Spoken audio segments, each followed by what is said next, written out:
Hey everybody, Yankee here. You know, there's very few things that we can agree on in the gun community that everyone agrees on.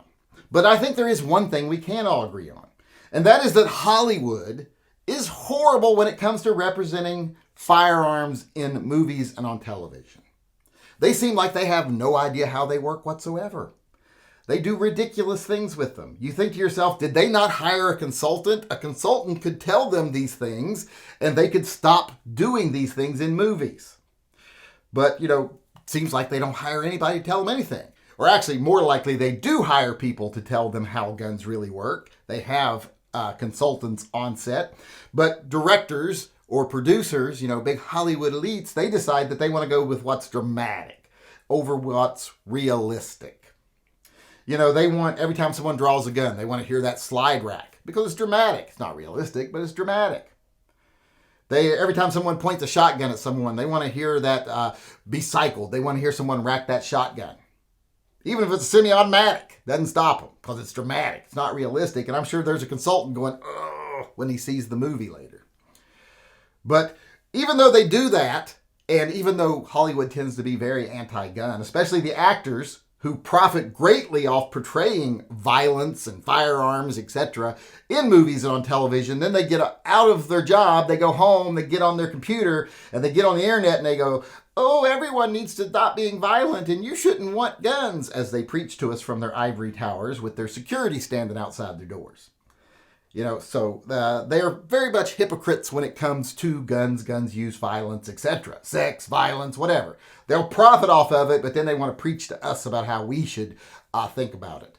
So even though they do that, and even though Hollywood itself is very anti-gun, they actually do a pretty good job of portraying guns as tools and how they're useful.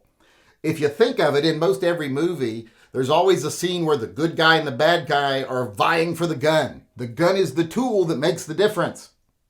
If the bad guy gets it, bad things happen because a bad guy has the tool. If the good guy gets it, the day is saved and he defeats the bad guy because it's a very effective tool. And it's only as good as the hands it's in or only as bad as the hands it's in. That's how they represent them on the screen all the time, and that's so true to life. Guns are a great equalizer.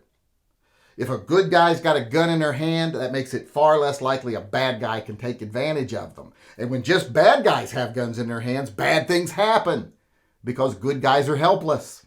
And we see that all the time in the movies. And speaking of that, there's one thing in movies I see specifically all the time that really chaps my buttocks. It gets my panties in a knot. And I wanted to discuss that here.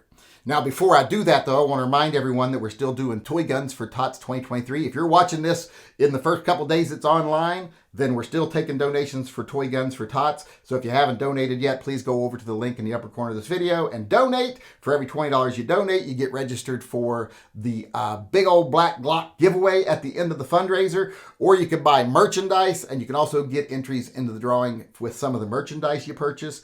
But any merchandise you purchase right now, not just from the Toy Guns for Tots store, but from any of the stores over there, that includes things like this one here, the Tacti Quack shirt. If you buy something like this, anything you buy between now and the 2nd, which is the deadline to donate, the 2nd is the last day to donate, all the profits will go to Toy Guns for Tots. So thanks to everyone who's donated so far. We are about to reach what we achieved last year. So if we keep up the momentum, we actually might grow some this year, and that's a positive thing because that means we help more children, and that's because of you. So thanks to everyone out there. Now, with that said, let's get back to the topic I was talking about. And that is the thing that really bothers me in movies is when the good guy and the bad guy are face to face. And the good guy's girlfriend, boyfriend, partner, a child, something, the bad guy gets him. He's got him by the neck. And he's got a knife or a razor. And he's got it to their throat. And he's like, drop the gun. I know you think you've won, but drop the gun. Or they get it. I cut their throat. And the good guy almost always goes, ooh, don't do it. I'll put the gun down. Now, keep in mind the whole time the bad guy's been trying to kill both of them.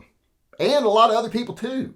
So giving him the gun just means he's going to, in a realistic situation, he would just pick up the gun, pop, pop. Now you're both dead, and then everybody else he wanted to kill is dead. So you gave up your one advantage by turning over that gun. Now the movies like to portray, well, they'll always think of some other way. But in real life, that would be such a stupid thing to do. Especially since they're always like 6 feet from each other when this happens. You know, they're very close. They're in the same room together. And they do that. And when they're holding them, they always have them over here. And they always got their big old melon right here. Drop your gun or I'm going to cut their throat. Shoot them in the face. That is the only appropriate response right there. Shoot the bad guy in the face. Now a lot of people go like, oh, but if you shoot him, he might twitch and cut their throat. The chances he's actually going to cut their throat bad enough to kill him after he's had his frontal lobe parted by a big piece of lead is very unlikely. A bullet to the face tends to change people's priorities. You know, sure, he might have wanted to cut their throat a second ago, but now he's got other things on his mind, like the fact that he just got shot in the face. So the chances of him actually hurting him is very slim. And the chance of you missing from these ranges is pretty much non-existent. I mean, a third grader could do it. Anybody, the worst shot in the world, stormtroopers could do it from that close. We know Dick Cheney could do it. So it's not a hard thing to do. Or is Dick Cheney dead? I think he's still alive. He could probably still do it. But like I said, turning over that firearm is stupid.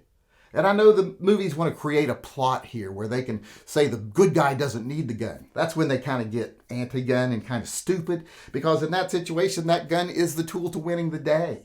And I guess sometimes they just don't want to portray that the gun can end the problem really quickly, take out the bad guy really quickly. So they kind of create this situation. But in those situations, you would never put down the gun. That's like saying, well, if I take a shot and I miss, he might kill them. If I give him the gun, he's going to kill us and everybody else. That's the decision. So like I said, you pop him in the face. It's close range. It's easy to do. And that's what makes sense. So it really annoys me in the movies when they say, slide the gun over to me. I want to have all the advantages because I might hurt this person. You know, that's just ridiculous. I hate it. Like I said, it gets my panties in a knot and I don't like it at all. So that's what bothers me more than pretty much anything else in movies. You know, all the sound effects and all this other stuff, slides not locking back. You know, when they go to shoot the last round at the bad guy and it goes click, click, click, even though it's a Glock. And the slide didn't lock back when it was empty.